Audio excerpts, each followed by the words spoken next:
प्रायोजक हैं cancer healer centre, a new beginning. आदरणीय सभापति जी, विकसित भारत के निर्माण में सबसे बड़ा रोल देश के युवाओं का है। हमें डेमोग्राफी का डिविडेंड, उस पर हमारा भी बल है। जो अभी स्कूल कॉलेज में है वही विकसित भारत के सबसे बड़े लाभार्थी बनने वाले हैं, और इसलिए उनके अंदर एक स्वाभाविक भाव है कि जैसे जैसे उनकी उम्र बढ़ेगी वैसे वैसे देश की विकास की यात्रा बढ़ेगी, और जो उनके लिए एक बहुत बड़ा और एक प्रकार से विकसित भारत का बेस हमारे यहाँ स्कूल कॉलेज के नौजवान है, वो हमारा सामर्थ्य है। पिछले 10 साल में लगातार इस तबके को, इस बेस को मजबूत करने के लिए हमने बहुत सोची समझी रणनीति के तहत काम किया है। 21वीं सदी की शिक्षा कैसी होनी चाहिए, शिक्षा नीति के लिए पहले सोचा तक नहीं गया। जो चलता है चलने दो, जैसा होता है होते रहो। करीब 3 दशक के अंतराल के बाद नई राष्ट्रीय शिक्षा नीति लेकर के हम आए। 3 दशक के अंतराल, इस नीति के तहत बहुत सारे इनिशिएटिव हैं। उसमें एक की मैं चर्चा करता हूं, पीएम श्री स्कूल। ये पीएम श्री स्कूल आज करीब 10-12 हजार स्कूल ऑलरेडी बन चुके हैं, और नए बनाने की दिशा में हम आगे बढ़ रहे हैं। आदरणीय सभापति जी, एक महत्वपूर्ण निर्णय हमने शिक्षा नीति में बदलाव लाया है। मातृभाषा में पढ़ाई और मातृभाषा में परीक्षा, इस पर हमने बल दिया है। देश आजाद हुआ, लेकिन ये कुछ गुलामी की मानसिकता कहीं कहीं जकड़ के रखा था ना, उसमें ये हमारी भाषा भी थी। हमारी मातृभाषा के साथ घोर अन्याय हुआ, और गरीब का बच्चा, दलित का बच्चा, आदिवासी का बच्चा, वंचित का बच्चा वो इसलिए रुक जाए ताकि उसको लैंग्वेज नहीं आती है। ये उसके साथ घोर अन्याय था, और सबका साथ सबका विकास का मंत्र मुझे चैन से सोने नहीं देता था। और इसमें मैंने कहा कि देश में मातृभाषा में शिक्षा, मातृभाषा में डॉक्टर बने, मातृभाषा में इंजीनियर बने।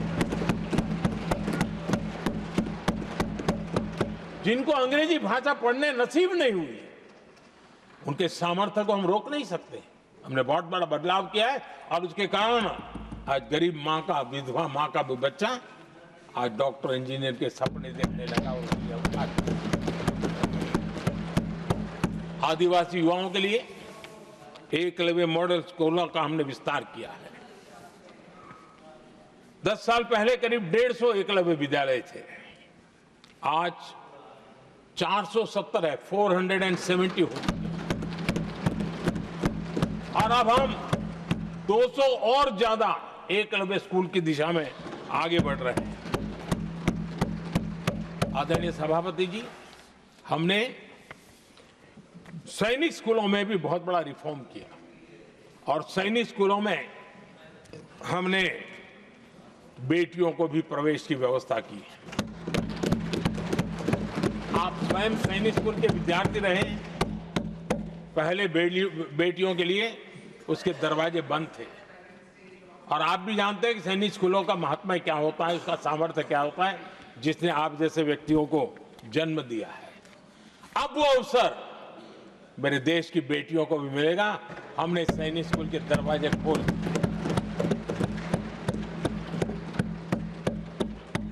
और अभी हमारी सैकड़ों बेटियां देशभक्ति के इस माहौल में अपनी पढ़ाई कर रही हैं, और देश के लिए जीने का जज्बा सहज रूप से उनके भीतर पनप रहा है। आदरणीय सभापति जी, युवाओं के ग्रूमिंग में एनसीसी की बहुत बड़ी भूमिका है। हम में से जो भी एनसीसी के संपर्क में रहा है उसे मालूम है कि उस उम्र में और उस कालखंड में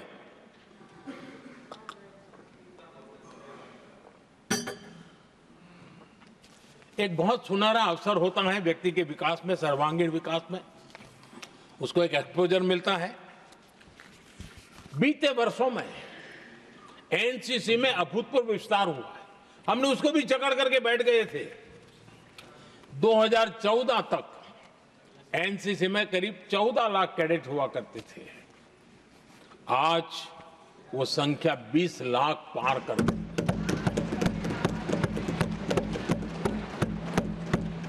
आदरणीय सभापति जी, देश के युवाओं में जो उमंग है, उत्साह है, नया कुछ कर गुजरने की इच्छा है, रूटीन काम से भी हटकर के कुछ करने का उनका इरादा है, ये साफ नजर आता है। जब मैंने स्वच्छ भारत अभियान चलाया, मैंने देखा है कि आज भी कई शहरों के नौजवानों की टोलियां अपने तरीके से, स्वयं प्रेरणा से स्वच्छता के अभियान को आगे बढ़ा रही है। कोई झुग्गी झोपड़ी में जाकर के शिक्षा के लिए काम कर रहे हैं, कई नौजवान कुछ न कुछ कर रहे हैं। इन सारी बातों को देख करके हमें लगा कि देश के युवाओं को एक अवसर मिलना चाहिए, संगठित रूप से प्रयास होना चाहिए, और इसके लिए हमने माय भारत एक आंदोलन शुरू किया है। मेरा युवा भारत, माय भारत। आज करीब 1.5 करोड़ से ज्यादा युवाओं ने उसमें अपनी रजिस्ट्री करवाई है, और देश के वर्तमान विषयों पर चर्चा करना, मंथन करना, समाज को जागरूक करना, सक्रियता से ये नौजवान अपनी प्रेरणा से कर रहे हैं। उनको स्पून फीडिंग की जरूरत नहीं पड़ रही है, वो अपने सामर्थ्य से अच्छी चीजों को हाथ लगा करके आगे बढ़ रहे हैं।